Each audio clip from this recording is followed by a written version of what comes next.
Magandang araw sa inyong lahat at welcome sa aking channel. Mukhang may bahid nga ng katotohanan ang kwento sa mangyayari na pagpasok ni Julia Montes bilang kapalit ni Lovie Poe. Nagpaalam na nga kasi ang kapamilya actress sa Batang Quiapo na di umano'y 1 taon lamang ang kontrata sa serye. Nasa London na ito ngayon at mga Pebrero pa ang balik sa Pilipinas kasama ang asawa.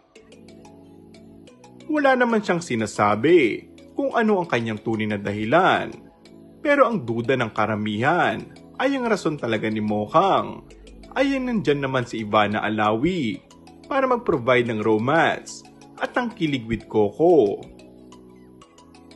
Walang sagot ang ilan sa mga napagtanungan kung nababalitaan na ba nila ang pagdating ng girlfriend ng aktor na si Julia dahil talagang itinago pa ng staff ang malaking pasabog sa nasabing serye. Maaring na ibahagi na ito ni Coco sa ilang taong malapit sa kanya, pero mas gusto raw ng aktor na hindi na muna isa publiko. Madali namang nabago ang kwento ni Coco sa pag-alis ni Lovie Poe.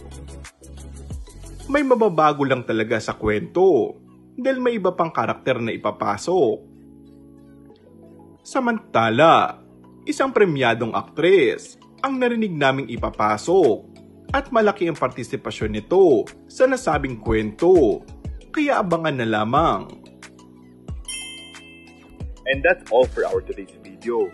Kung bago ka lang sa aking channel ay mag-subscribe at pindutin na rin ang notification bell. Maraming salamat!